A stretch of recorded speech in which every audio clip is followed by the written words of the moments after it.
There is a restaurant in the city that no one remembers entering. Not in the way you'd remember your favorite diner or that new place down the street. But if you wander long enough, take the wrong street at the wrong hour, you might find yourself standing before its doors. It has no name, no sign, just a deep red awning over the entrance and windows fogged from the inside. The smell of something rich, decadent, and unrecognizable drifts into the night air. The strange thing, no one ever sees people go in, and yet it's always full. Elias didn't mean to find it.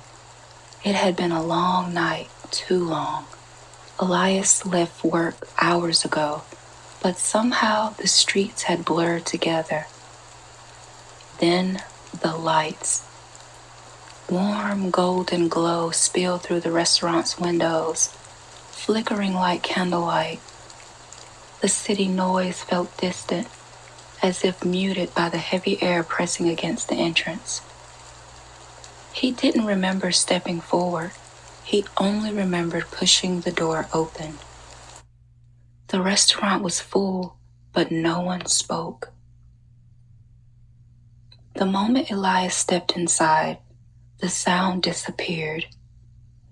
No voices, no clatter of plates, just the soft rustling of fabric as patrons moved, their backs stiff, their faces turned down toward their meals.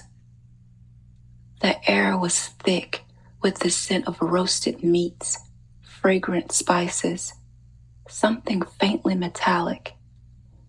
The chandeliers above dripped with golden light, reflecting in the untouched glasses of deep red wine. The waiter, tall, thin, eyes dark as ink, appeared at his side. "A table for one." Elias swallowed.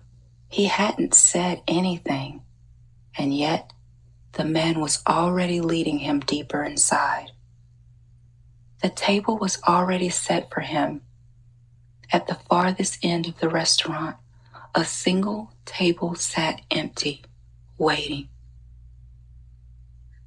Elias lowered himself into the chair, heart pounding. Around him, the patrons continued eating in silence, never lifting their heads. Their silverware clinked in perfect rhythm, an unnatural harmony of motion. The waiter returned.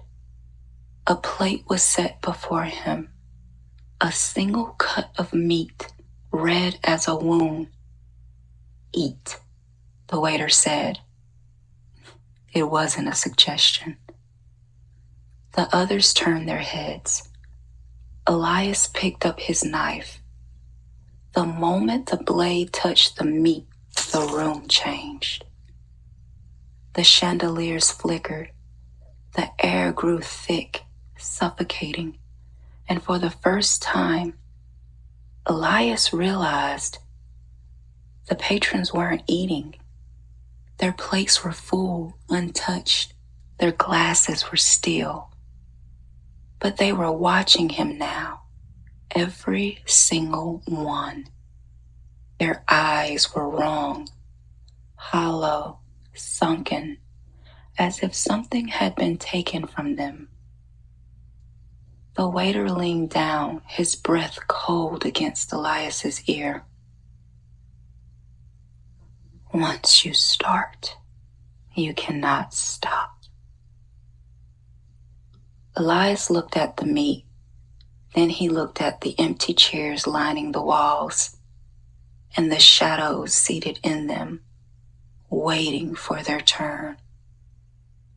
No one leaves unchanged. No one remembers entering the silent restaurant. But if you ever see someone staring at their plate, unmoving, silent, know this: they took a bite, and now Something else is eating them